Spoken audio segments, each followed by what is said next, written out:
All right, so let's get going on today's class. So what we're going to be doing today is we are going to wrap up our look at rule-governed behavior. We introduced it last time, took a look at some of the advantages. We're going to finish off with the disadvantages and then also take a look at a special form of rule-governed behavior known as personal process rules. And then we are going to go into chapter 12, which is biological dispositions in learning. Basically, little idiosyncrasies that have a biological basis that affect how individuals can learn. So that's what we're going to do in the second half. But again, before we get there, we're going to wrap up rule-governed behavior, quick little recap of the advantages to rule-governed behavior before we take a look at the disadvantages. And then we're going to take a look at the personal rules in self-regulation. So how do we regulate our own behavior using personal rules? And we'll see what that is based on, as well as a way to increase your willpower and your effectiveness in controlling your own behavior. So last time we introduced the idea of rule-governed behaviors.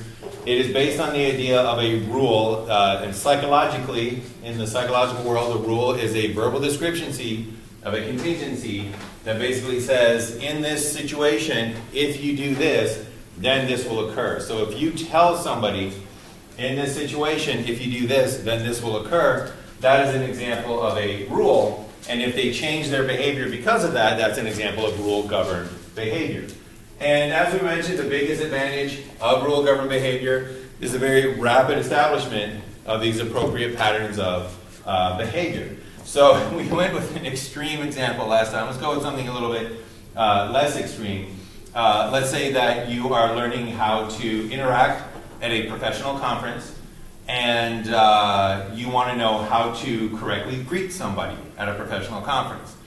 It is quite possible for you to go to that professional conference and just through the natural contingencies, learn how to correctly greet somebody. So you go up to somebody and you say, you walk up to them and you slap them on the butt and you say, "What up, yo?" And they basically never talk to you again and blackball you from that particular area of psychology.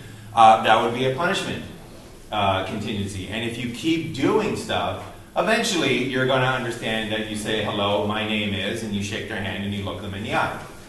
It would take you many, many trials to get to the point where you were like, "Oh, you know what, I think saying hello, saying my name, shaking their hand and looking them in the eye, that's the correct way to do it." That would probably take you years to get to on your own. Or you can ask a supervisor and say, "What do I do when I walk up to somebody at a conference?"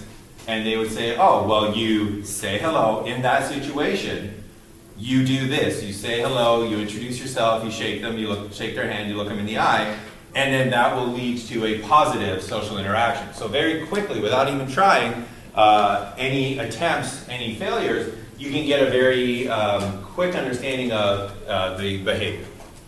So that's the main advantage. The disadvantage, the one that we, two of them that we looked at, first off is the fact that rules have an advantage in acquisition. They allow you to learn how to do something very quickly. Natural contingencies, though, are actually better at performance. Natural contingencies more quickly allow you to do something, learn how to do something, rather than just learn the steps. So this is the difference between reading about a sport and actually playing a sport. This is why the greatest athletes in the world are the ones that put in years and years of actual practice doing their sport rather than years and years of reading about their sport. So you can find somebody who's an expert at basketball because they have read everything about basketball, they know all the strategies, they know all the skills, they know everything, they have acquired all that information, but their performance is not going to be very high if they've never played with a basketball. So they might know exactly what you're supposed to do, which is the acquisition, but they'll be bad at actually doing it, which is the performance. So that's another disadvantage of rule-governed behavior. It's great at acquisition, it's poor at the performance side. And then the last disadvantage that we mentioned, and we gave one example, I'll give you one more today because this one is becoming much more important in our society today because of the rapid change that is occurring, or changes that are occurring in our society. We now live in a society, because of the spread of information, because of the power of social media, where the contingencies in our society are changing all the time at a very rapid rate. So that highlights another disadvantage of rule-governed behavior, and that is that oftentimes the rule that is stated is actually wrong. It's actually insensitive to the natural contingencies. It's not a true statement of what the actual rule is. It's what they think the correct rule is, but it doesn't match up with the actual rule that is in place, the actual contingency that is in place. And the example that we saw last time, the dramatic example, has to do with the Me Too movement.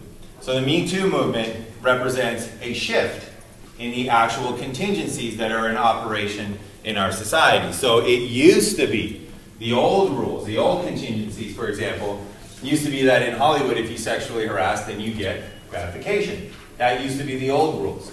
Used to be the old rules that in Hollywood, if you sexually harass, then nothing will happen. Those were the old rules. And this is a verbal description of a contingency. This is rule-governed behavior. Those old rules are no longer the case, because now Weinstein is on trial for sexual assault. So these rules that he was operating under are no longer the case. These rules were insensitive to the actual contingencies, because sometime between when he learned the contingencies and when he last enacted these, the rules changed. Something changed and the rules were insensitive about that.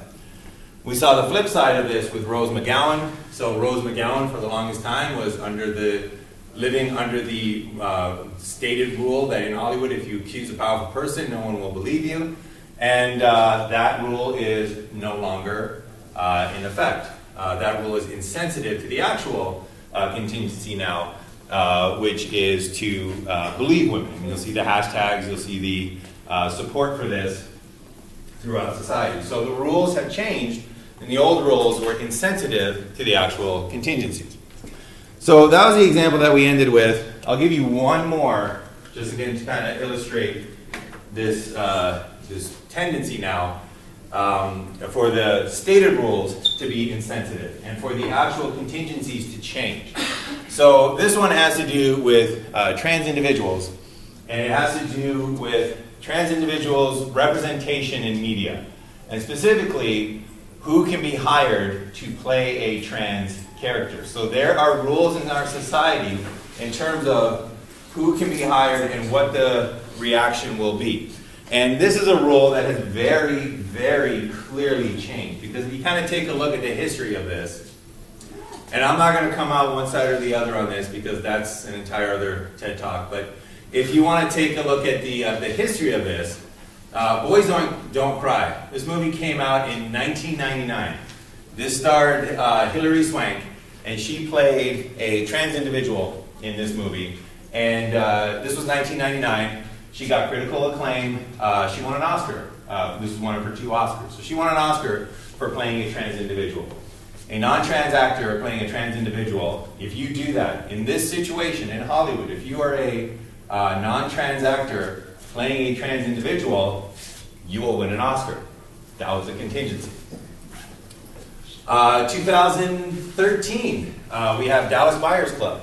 And in this one, Jared Leto played a trans individual, and Jared Leto won an Oscar doing it. So once again, you have the contingency that you're a non-trans actor playing a trans individual. If in Hollywood, in that situation, you're a non-trans actor playing a trans individual, you will win an Oscar. 2013. Somewhere between 2013 and 2017, that rule changed. That natural contingency changed. And unfortunately, nobody told Scarlett Johansson, because Scarlett Johansson signed on to play a trans individual in a biopic about, I think it was somebody who was running they were like a pornography mogul in New York, like back in the 70s, but they were a trans individual. So she was under the impression, she was under the rule-governed behavior that if you're a non-trans individual and you play a trans individual, then you will win an Oscar. And she didn't. She got backlash. In fact, she got so much backlash that she pulled out of the project. So somewhere between 1999 So in 1999, the contingency was in place. In 2013, the contingency was in place, but sometime between 2013 and 2017, I think was when this occurred, the contingency changed. And the rule-governed behavior was insensitive, because I am sure that Scarlett Johansson probably went to her agent, probably went to other people and said, what's the rule here? What should I do? And they said, oh, well, guess what? If you're a non-trans person and you play a trans individual, you're going to win an Oscar. That's the rule. And it was insensitive to the current contingencies that were out there. So that's one of the big disadvantages of rule-governed behaviors. You might learn a particular behavior and then all of a sudden realize that that is not the correct behavior. All right, any questions about rule-governed behaviors and the disadvantages?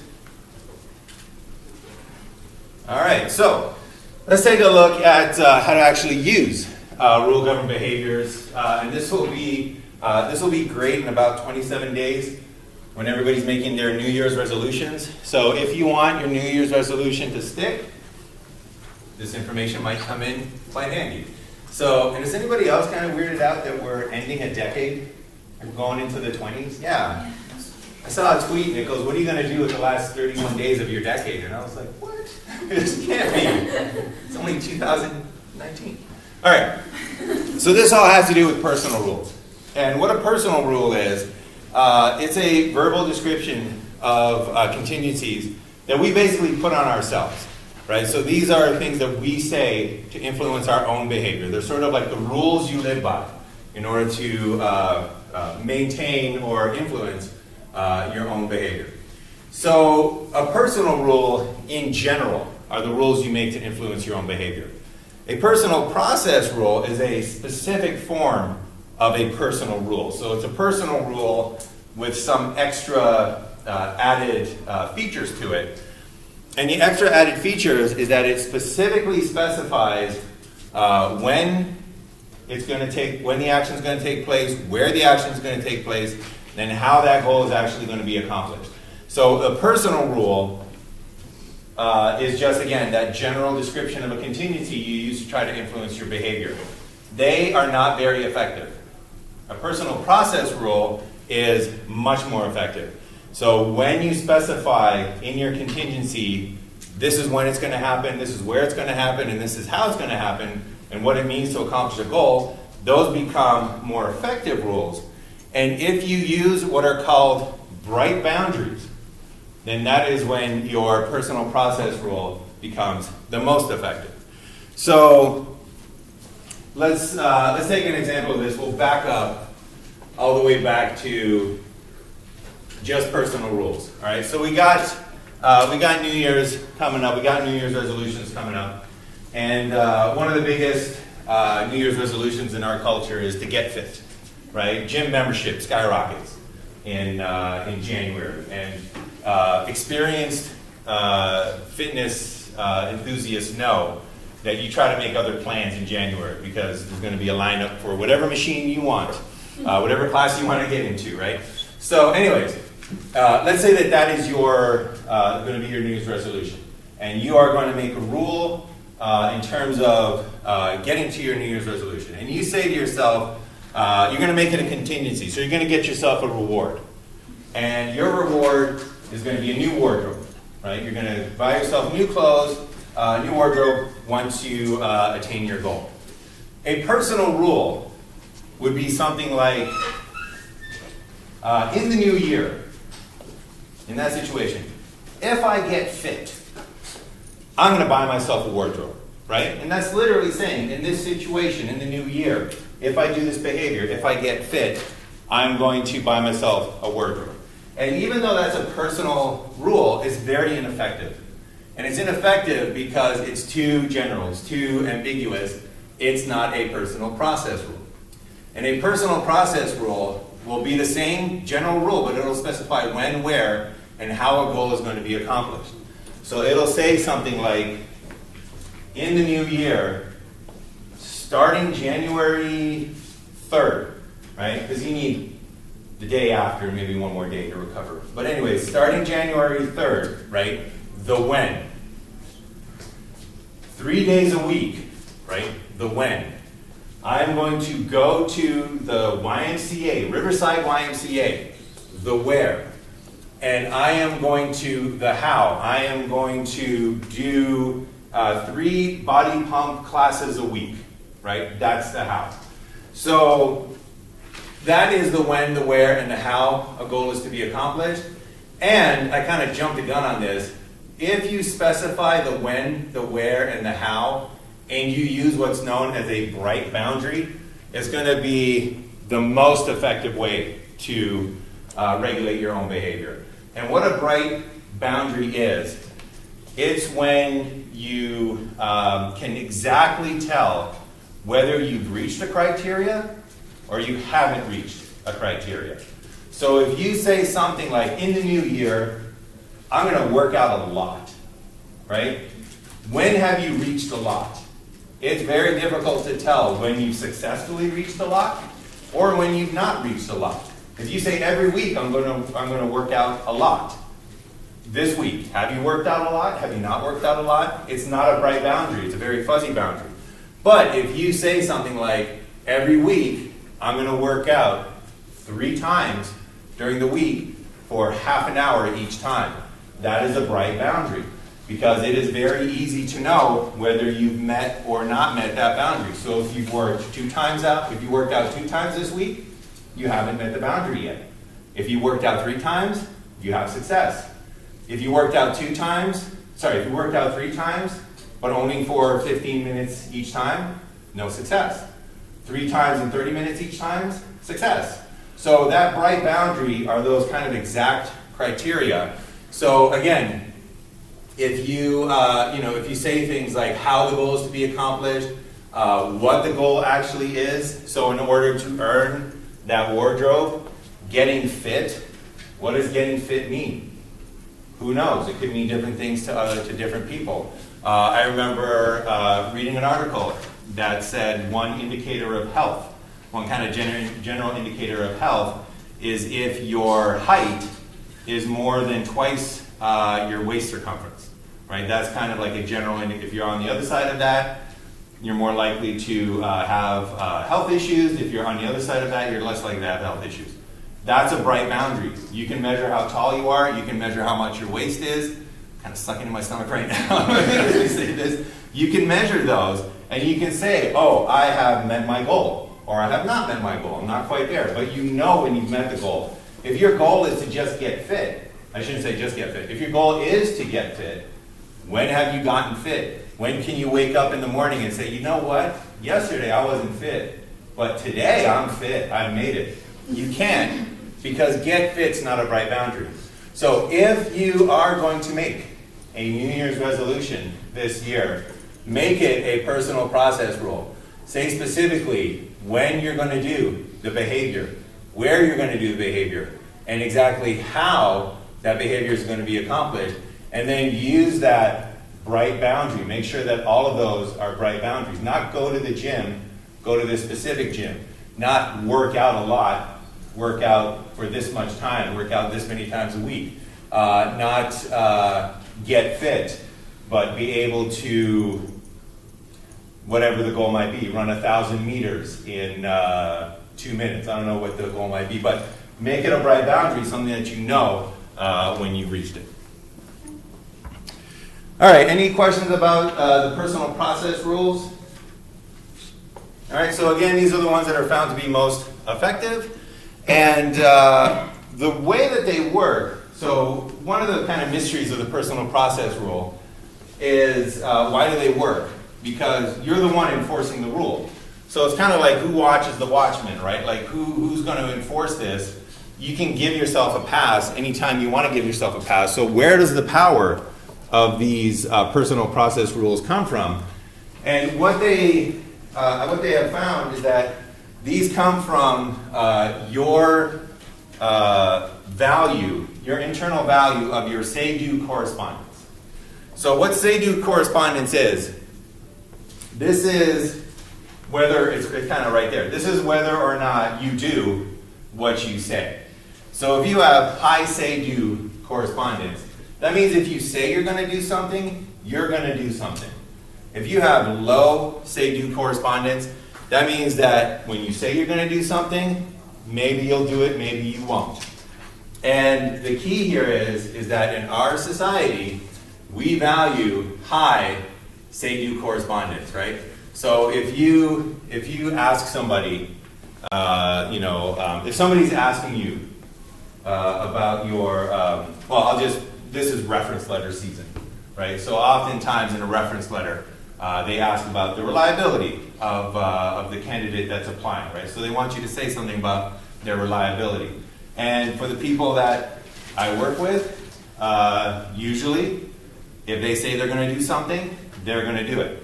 And I write in their letter, oh yes, this person, this candidate, when they say they're going to do something, they do it. So I told them, to submit the revisions to the draft, and they got it in, on time. When every single time we scheduled a meeting, they were there, right? Every single time they said they were going to do something, they did it. We admire that, right? We admire somebody who's like, oh yeah, this person is reliable.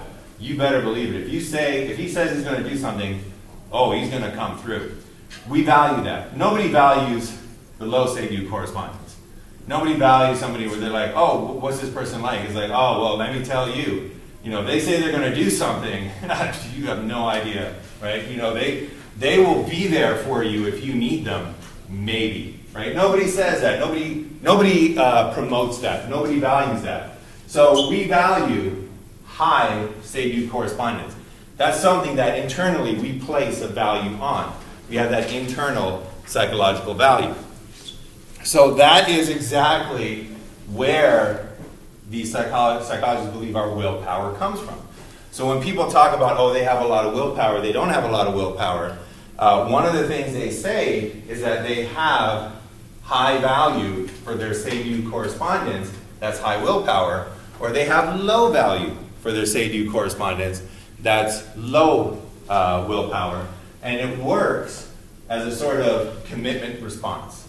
So basically, when you give yourself a personal rule, you are putting your high say-do correspondence on the line. And as much as you value your say-do correspondence, it is going to decrease the value of those smaller, sooner, unreliable, non-willpower goals. So I'll give you an example of this, a nice little illustration that I saw from one of my favorite shows. So this is Brooklyn Nine-Nine. If you haven't seen it, it's a sitcom that takes place in a New York police precinct. So the scene that we're going to take a look at has to do with Gina and Terry and Amy there. So the three of them decide that they're going to get into shape. They're going to clean up their diet, right?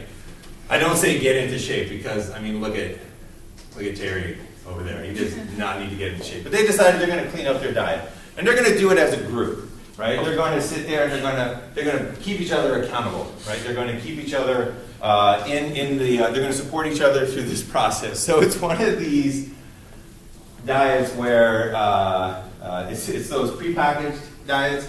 So that's their lunch right there, and they're lying to themselves. And my favorite line, and I think it was Amy. She was talking about the lunch that she was eating, and she goes, "Oh, it's packed with nutrients." And she goes, I feel so full. Sometimes I can't even finish the grape. Like it's just too much, right? So, anyways, they're going to keep themselves accountable.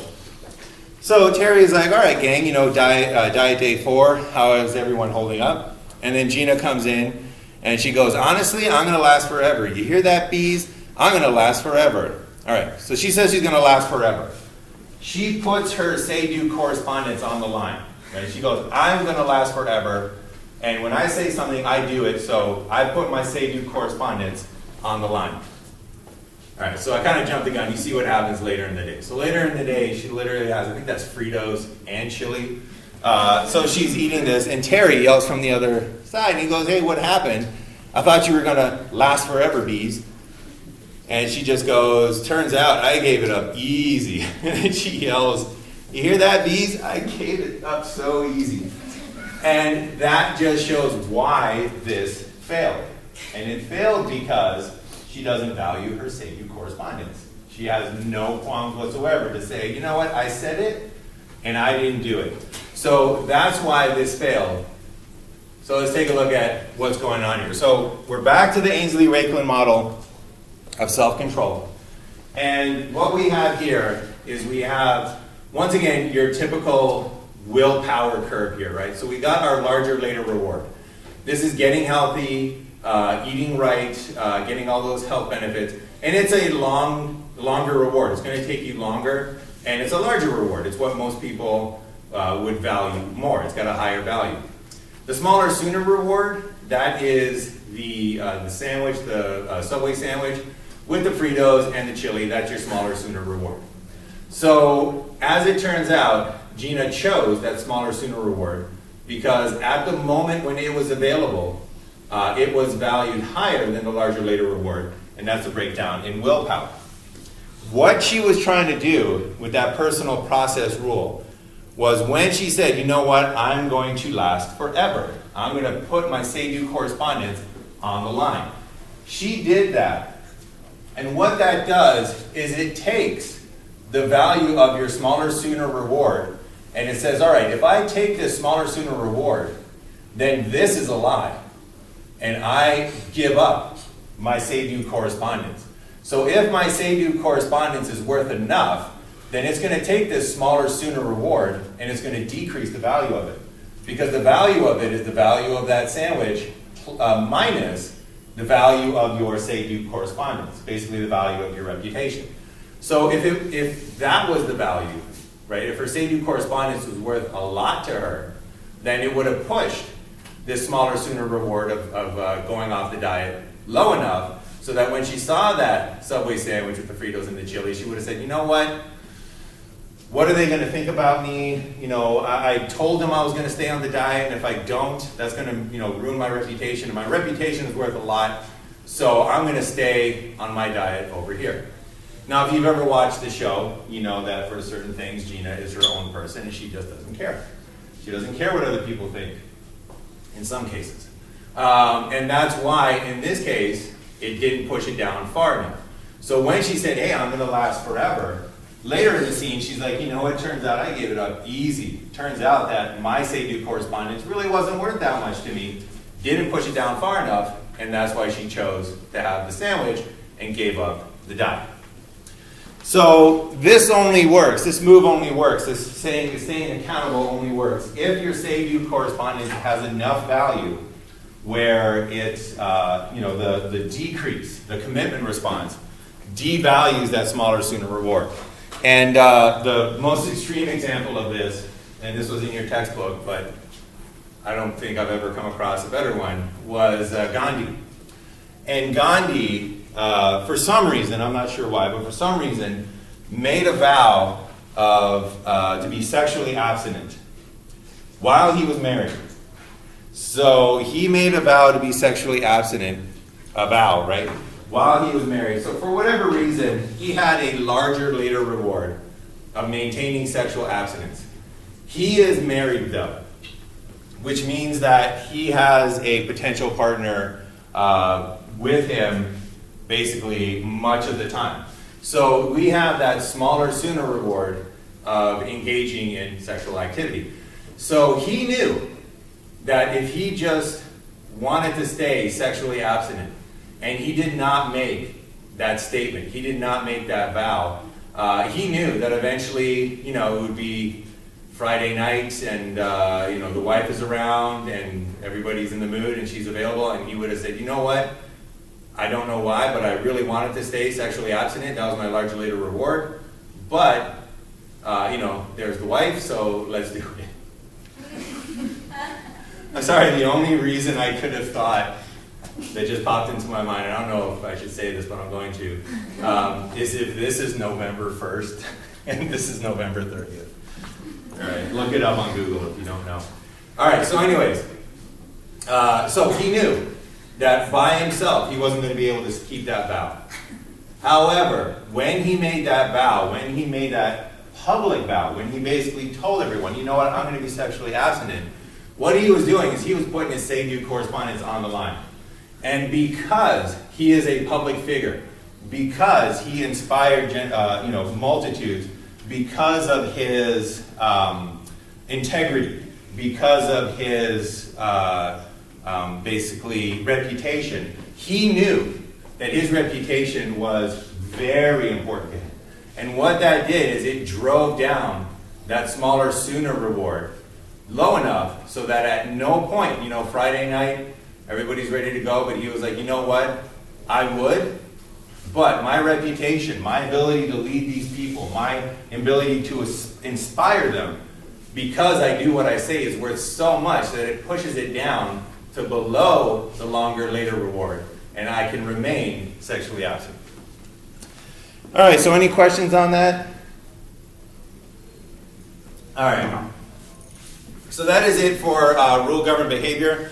What we're going to do now is we're going to move into biological dispositions in learning. And these are sort of like little special hiccups, little special idiosyncrasies that occur because of the way that we're programmed. So these learning principles we've seen in cases throughout this semester. They work on rats, they work on dogs, they work on pigeons, they work on humans. Some of these situations are universal. So like operant conditioning works basically the same across the species. Classical conditioning works basically the same across the species. Now we're going to get into some sort of biological idiosyncrasies. And the one that we're going to start with has to do with preparedness and conditioning. So we touched on this before, but we're specifically going to take a look at taste aversion. And then we're going to take a look at operant-respondent interactions. We're going to look at sign tracking and try to answer a question about why do romantic dates always include one thing. In our society, they typically include one thing. So does anybody want to hazard a guess? What is the one thing that just about every date you've ever been on includes? Yep. Food. Exactly. So just about every single date you go on is going to be food and a something, right? So it's dinner and a movie, dinner and a show, lunch at the beach, whatever it is that you go and well, not here, but anyways, whatever it is that you go and do, it's going to be food and a something. So why is it that it always includes food? We're going to see that it potentially has to do with sign tracking. And all of this is going to be in service of answering a mystery of behavior that is about OS. And we're going to learn about OS and introduce that idea right now. So OS, one of the sort of people that brought OS to attention to people's attention is this woman right here. Her name is Erica. I will not tell you her last name yet because that's a clue. But before we take a look at her story, what I want you to realize is that, number one, she's a very interesting case because outside of her being OS, she is super high functioning. So as you're going to hear in her story, she was a championship archer. She won, competitions, national competitions. She's an accomplished architect. You'll see that she's very well-spoken. She's highly intelligent, but she is OS. So we're going to see exactly what that means right now, and then we're going to analyze biological dispositions in learning to see if we can answer what is working typically in Erica. What are some things that are not working very well? And maybe what are some things that are working overtime in terms of her learning mechanisms? All right, so for that, we are going to our computer here. And we will introduce Erica. And this is, again, better with volume.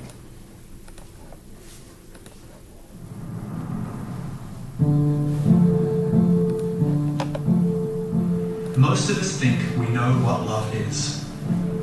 However, there is a small group of less than 200 people worldwide who feel genuine love for inanimate objects. They are known as objective sexuals.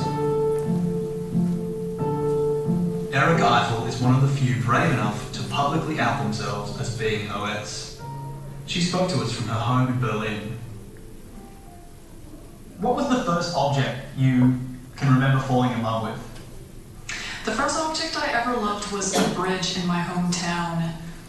A very lovely bridge on the Sandy River, and I really didn't even think it was unusual, really, until I was a teenager. That's when the boys and girls at school started really dating, and I kind of saw that, well, okay, I'm more interested in this bridge and they're more interested in each other. This is maybe a little different. I didn't quite realize it was love until the bridge was destroyed in a flood. I was emotionally distraught. It's like, you lost a best friend, and this bridge was a true friend to me. And that's kind of the way I saw it. I saw the life of the object as valuable as that of, a person, a friend. Over time, Erica's bond with objects has grown to include fences, iron structures, and even her archery bow, which she named Lance. Her current loves are more famous. They include the Berlin Wall and the Eiffel Tower. In 2008, Erica confirmed her commitment to objects and to being an OS person in a small ceremony marrying the tower. Okay, so we'll pause it right there. So this is about kind of mysterious behavior where people fall in love with objects. So the same way that a typical individual will fall in love with another person, these individuals fall in love with objects. So on the one hand, it's a very bizarre behavior. In fact, they mentioned only 200 people are known in the world with this particular orientation. But on the other hand, it's so striking how typical her behavior is as somebody who does not fit what's accepted in the mainstream sexuality. So as you continue to listen to her story, look for parallels where people who are homosexual or have other orientations would have experience. So they started right out. She's one of the people that are brave enough to come out, right? So she had to come out as OS, the same way that individuals have to come out oftentimes as homosexual.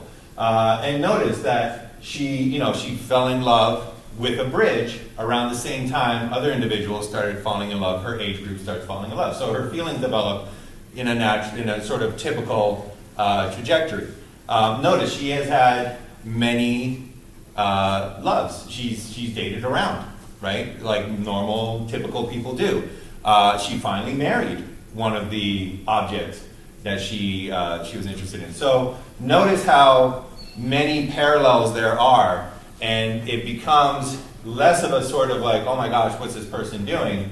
And more of a, okay, they're doing what everybody else does. Why is it object? So let's continue the story, but pay attention to those parallels. You had the commitment ceremony. What were people's reactions? Did you have guests? Yeah, I had several people there at my commitment ceremony, and they were very happy for me because they saw that I was legitimately happy. So from happiness breeds more happiness. How can you be in a relationship that's something that can't return your feelings? Well, see, that's exactly it. You're implying that what I need out of a relationship is the same as what everyone else needs. You're implying that I need my object to talk to me, I need my object to show emotion, that I need my object to wrap his arms around me, those kind of things. But actually, that's not what I look for in a relationship with my other half. What I get out of this relationship is much more to me. My objects have really propelled me to find and reach higher levels. I've become a 3-time world champion, broke numerous records. It's propelled me in all directions of my life, including work. Okay, so this is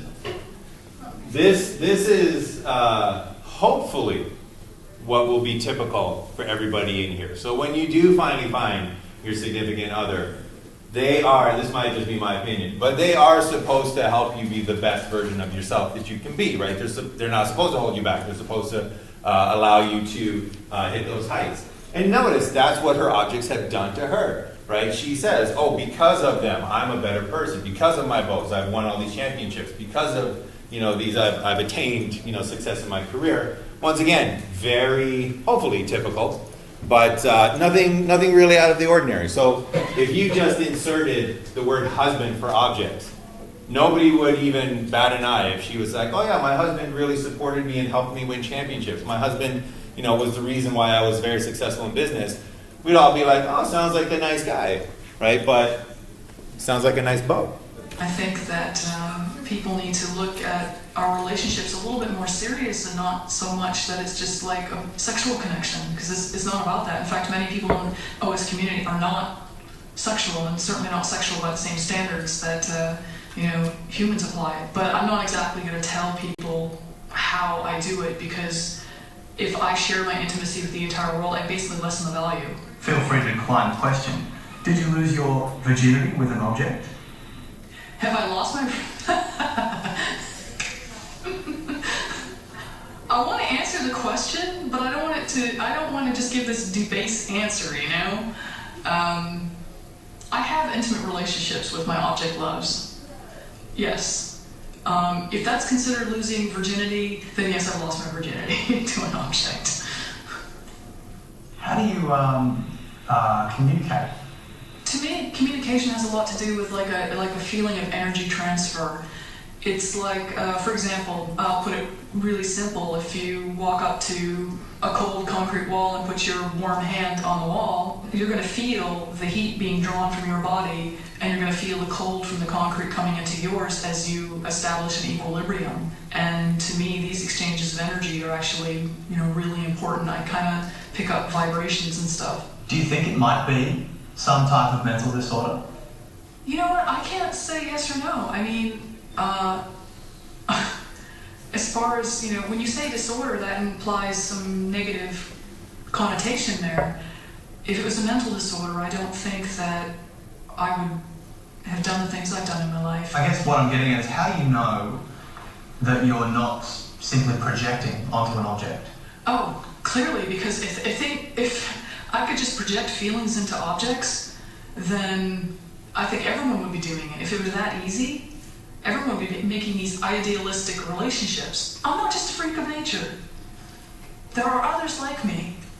And this became my quest after this, to go around and meet all the members in the OS community.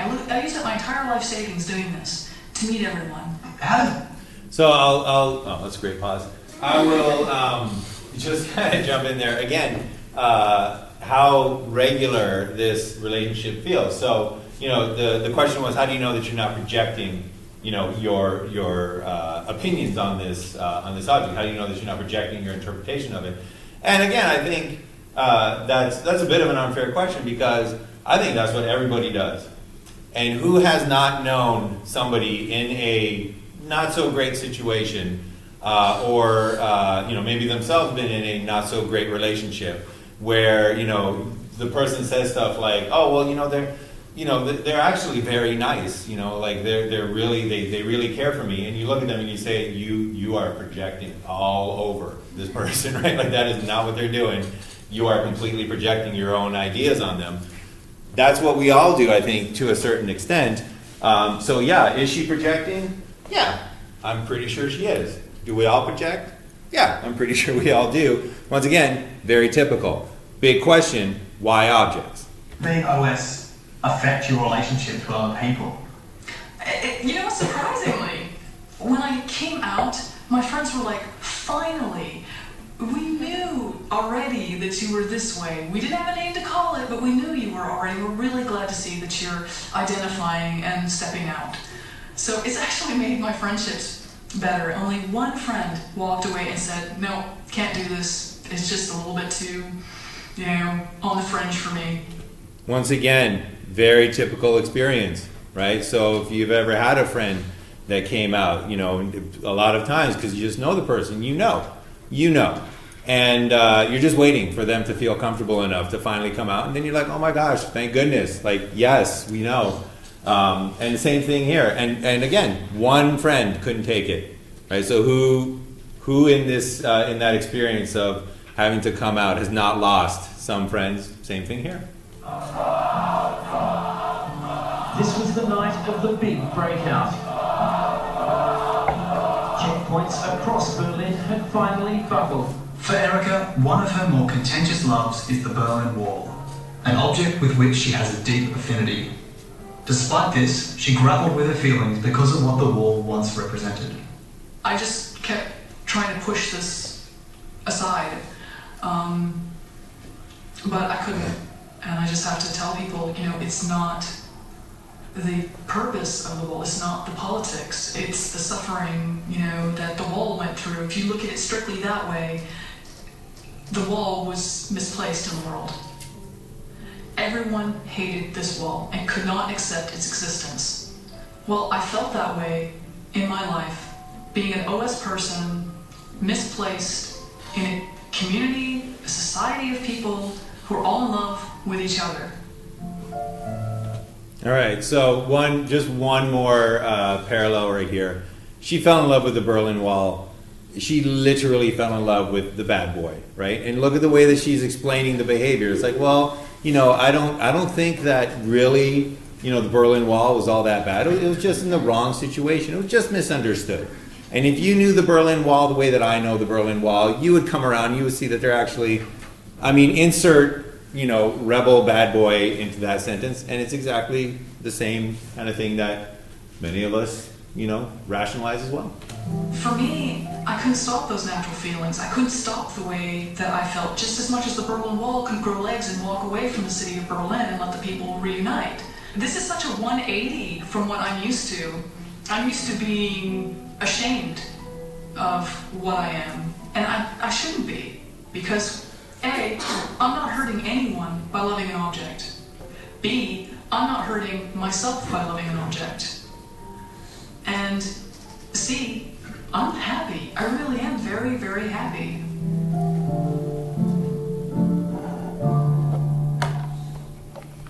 All right, so that was the intro to Erica Eiffel. So I want to delve into it a little bit more, and just time-wise, I think this will be the bulk of what we're going to finish doing.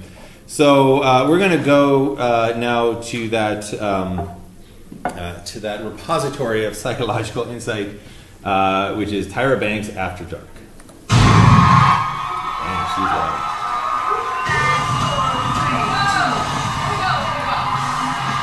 Incidentally, I did make that little aside joke. I just want everybody to know I love Tyra Banks, and if one thing I admire about her is that she has done so many amazing things, but she has also done so many things that she really sucked at, and she has never stopped. So yeah, I think we all need a little more Tyra.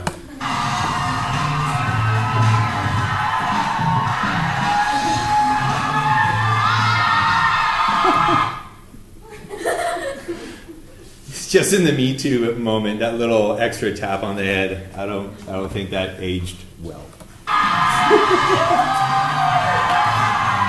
I'm hoping she knows that Here we go. This show, you guys, is all about what happens after the sun goes down and the lights go out.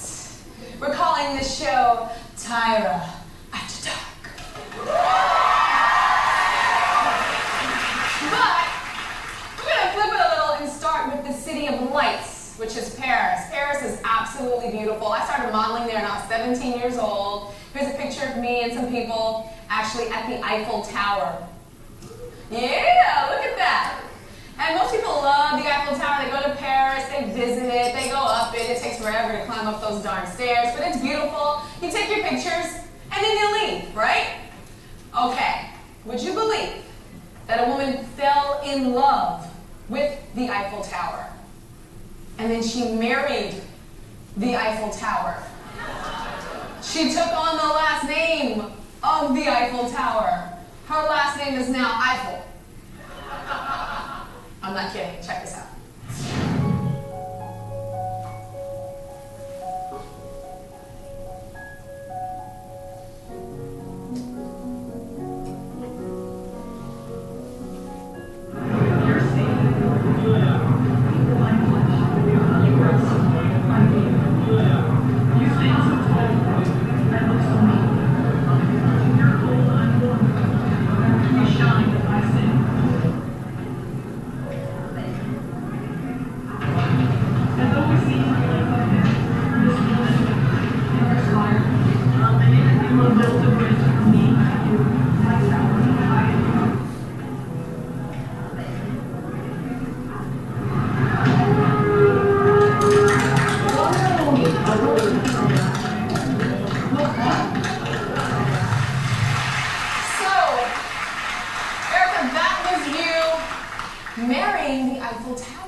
You had your last name changed to Eiffel.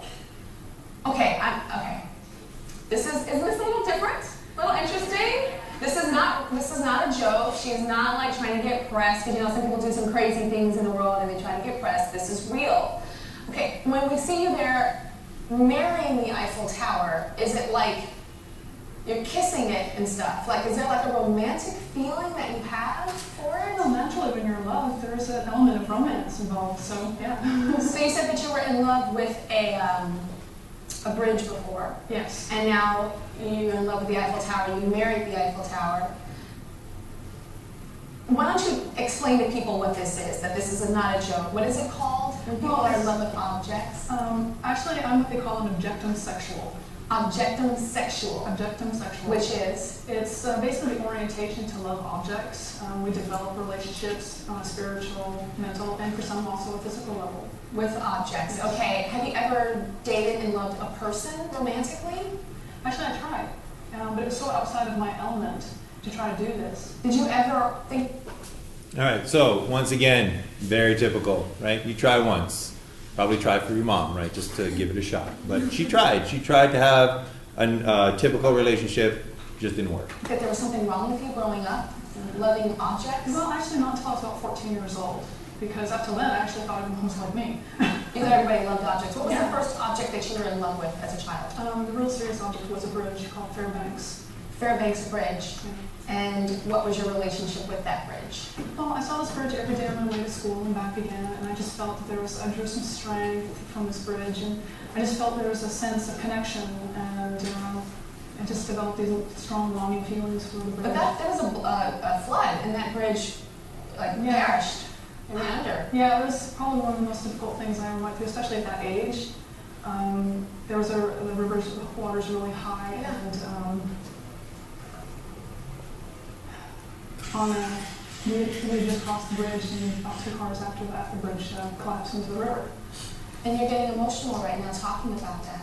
I don't think that anyone ever recovers from the loss of a loved one. I don't care how much time passes, the heart doesn't heal like that. I mean, you can try to put it out of your mind, but your heart always has a scar. So yeah, it was very emotional. It's like seeing someone murdered in front of you, so yeah. And so you had an emotional reaction then. Did you cry? How old? Yeah, I was 14 years old when I fell in love with the bridge. We had a relationship about 3 years, so it was a pretty strong relationship. It was about 17. So you say you had a relationship. Yeah. Do you think that the bridge, or going even now, the Eiffel Tower, is aware of your existence? I mean, I sense that, and I know it seems crazy for everyone to, get this idea of that, but, I've always been able to sense, some reciprocation from my objects. Okay, for instance, the Eiffel Tower. You married the Eiffel Tower. I did. Yeah. So, did you propose to the Eiffel Tower? Actually, she proposed to me. I know, okay. Actually, I had gone there with some friends, and I planned on photographing her with her lights on, and it was like, I kept trying to get these pictures, and then all of a sudden, I got my camera up, and her lights went out, and then I was like, oh, okay, well, all this work for nothing, and then all of a sudden, it was just like, I looked up, and she just came alive. I mean, it was like all these lights, it was like a fireworks display, just this display, and technically, only after the fact, I learned that her lights don't do that.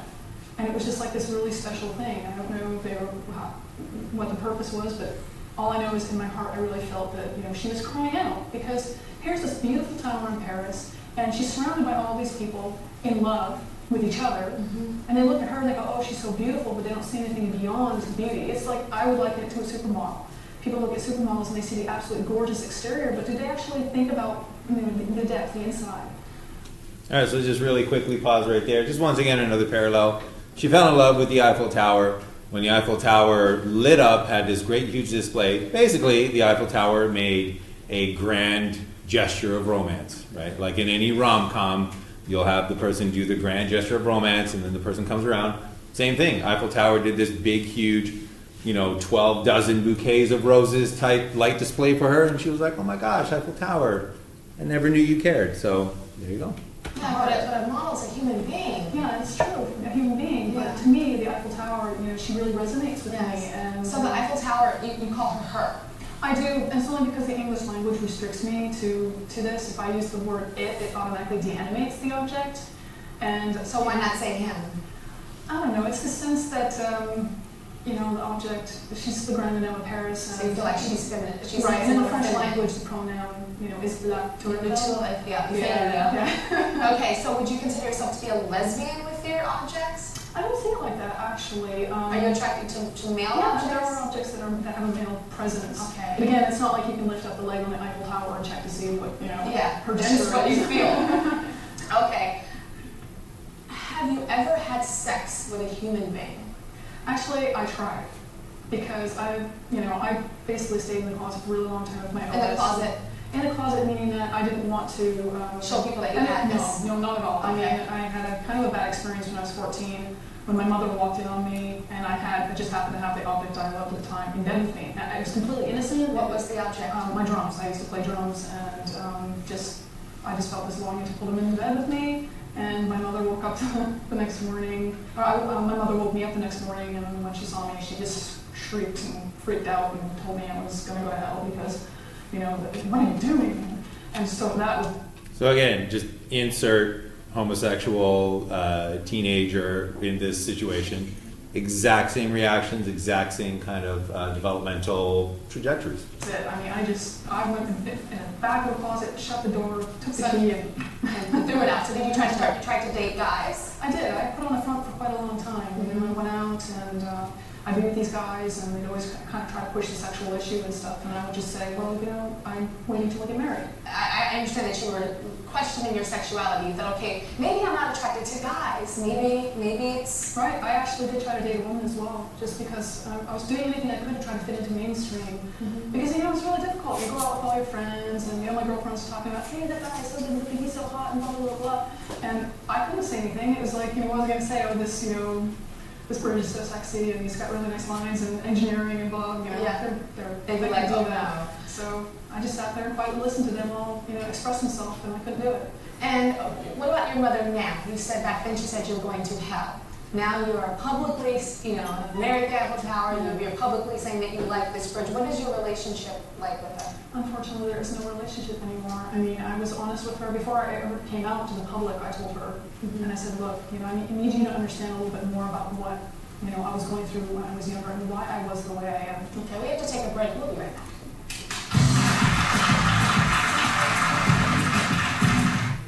All right, so that's part one. Let's check out part two. Erica Eiffel says the only romantic relationships that she's had in her life have been with objects. She's something called an objectum sexual. She literally fell so in love with the Eiffel Tower in Paris that she had a wedding and committed to the tower for life. And I understand you have a tattoo? I do, yeah. In fact, you know, not, you know, a conventional wedding, we would have a ring, but for the Eiffel Tower night, it's a tattoo on my chest. Oh my gosh, you guys see the tattoo on her chest? Like in between her chest? Okay. This is a representation of... Actually, I'm actually polyamorous, so I love more than one object. The Eiffel Tower. We've had shows here about polyamory. Yeah. Where like there's a man and woman and they love like a lot of different people and they have this, it's an open relationship. So you're saying that you have that with your objectum sexuality? Yes, in my case, but it's not speaking for everyone. Okay, so you married to the Eiffel Tower, but open relationship. Right, this is an open relationship. Okay, and this is a representation of your open relationship in front of us? Yes. What is this? This is actually the Berlin Wall, and while it may seem a little bit like, you know, oh, the Berlin Wall, I kind of like kinship with this object because this is an object I feel is misplaced in the world. Well, this is a replica of the Berlin Wall. This is, yeah. And this is a piece of the... All right, so once again, not out of the ordinary. She married the Eiffel Tower, got a tattoo of the Eiffel Tower on her. A lot of people do that. She is in love with the Berlin Wall, has pictures and representations of the Berlin Wall around her house, right? So she'll go on to explain she's not in love with that picture, just the same way that nobody I would hope is not in love with a picture of their spouse or of their significant other, but you keep them around, right? You might have it on your phone, you might have it on your desktop, whatever it is. Again, very typical. Berlin Wall right here? It's an actual piece, yeah. Okay. Interesting. So if I were to touch... All right, that's a little atypical because people don't carry around pieces of their loved ones, but mostly typical. Does that, do you be like, hands off my man? Maybe. Like, no, like seriously, like, is that like really like a, am I No, actually, because I know that your intentions are not such. Got it. I mean, you're just basically looking at the object for its practical purposes only, nothing beyond that. No. Okay, let's talk about sex. This is an awkward question for me. Yeah, it's awkward for me as well. Okay, so I'll try to put it mildly. So you are attracted to, you're in love with these objects, the Berlin Wall, the piece, the actual real piece of the Berlin Wall. You're married to the Eiffel Tower. Have you ever had any sexual relation with these objects that you're in love with? Well, I'm not broken, so, I'm completely fully functioning and stuff like that. But when it comes to intimacy, I think intimacy is defined by the partners involved. And I think the term sex is kind of pretty much generic. That people get this idea in their head about it. Well, I prefer the term intimacy because then there's just stuff like what's intimate for me might not be considered intimate for somebody else. So what would be considered intimate to you? Like for me, touch is very, very important. Touch, and there's also a smell. And can you show me with the Berlin Wall piece? you want me to get down and dirty with the Berlin Wall? I would, yes. You can pick up the piece there and show us like what would be making love to that piece. Oh, well, okay. This is. So you would do more if we weren't on TV, like if it was private. Actually, what it is, really, it's about this transfer of energy. It's like feeling that this object is kind of like an extension of my own being, like we're becoming one. Okay. And I would say that in human lovemaking, it's very similar. Mm-hmm. Now, obviously, the puzzle pieces don't fit. Yes. So there is. That'd be very painful. Yeah. Okay. Right? I know the girls are like, oh gosh. For me, there's your body's got nerves everywhere. Yes. And to me, it's really about touch and kind of feeling it's okay. For example, we have good air conditioning here, and I'm kind of cold. Mm-hmm. The Berlin Wall piece is a little bit warmer. So when I put my hand on this piece, I can actually feel the transfer of temperature between me and this piece until the point where we reach equilibrium. Wow. Okay. And you can start to feel aroused and then go further. My We body want to kind of television. reacts that way. Yeah. Time, place, Yeah. situation. Now let's talk about the Eiffel Tower, because the Berlin Wall, we all know, it came down, so there's like pieces that people can actually have with them. So you can always have this with you. Right. Eiffel Tower, you can't have the Eiffel Tower with you. You can have a tattoo, but you Right. can't have the Eiffel Tower with you. So, and it's far, Paris, expensive flights. What about like replicas? Like, I love Vegas. And they have the Eiffel Tower hotel, the Paris hotel. Can you go there and be like, and go into that Eiffel Tower restaurant and feel connected? Actually, no, not really. Epcot Center, I still try France, to stay connected with the and real Disney. Eiffel Tower in Paris, and I'll get up in the morning, fire up my laptop, and I'll turn on the webcam. There's a webcam. A live 24 one. hour, yeah. And I'll, So in the morning. would the one in Vegas be like a, So once again, replicas, not the real thing, right? Just like a replica, a photo, an image of your significant other would not be a substitute for the real thing. And then I also love this, she's in a long distance relationship. So what's the first thing that she does every morning? She goes up, she fires up the webcam. She basically FaceTimes with the Eiffel Tower. That's what you do, right? You're in a long distance relationship, you go to Skype, FaceTime, whatever it is, and you spend some time with your significant other. Again, very, very typical behaviors. just like a fake? It's not the Eiffel Tower. It's just a replica of the Eiffel Tower. What about rejection? Could the Eiffel Tower divorce you? Could the Berlin Wall leave you? Technically, there are those feelings. I mean, I've been in relationships with objects where it just, there was no synergy there, and it just didn't happen. So yeah, I mean, You've been heartbroken? I have. Because the object has left you. Yeah, I mean, I had an object love with my bow. I'm on the U.S. national archery team. Oh, like like bow and arrow, Right, the bow. and we had the most perfect relationship. I mean, I'm a 2-time world champion, record holder, did all this great stuff with my bow. We worked together, we played together, slept together. We had a really Slept together? How did you sleep with your bow? Did you just sleep with your bow, or did you sleep with your bow? Well, let's just leave it at a kind of sleep with your bow. I couldn't tell which tone Yeah, that I'll was. leave it at that. Okay. With us is sexologist Dr. Amy Marsh. So, Dr. Amy, when I first heard Erica's story, I thought that it was that she was joking. I thought she was doing this to get a lot of publicity. I almost didn't want her on the show.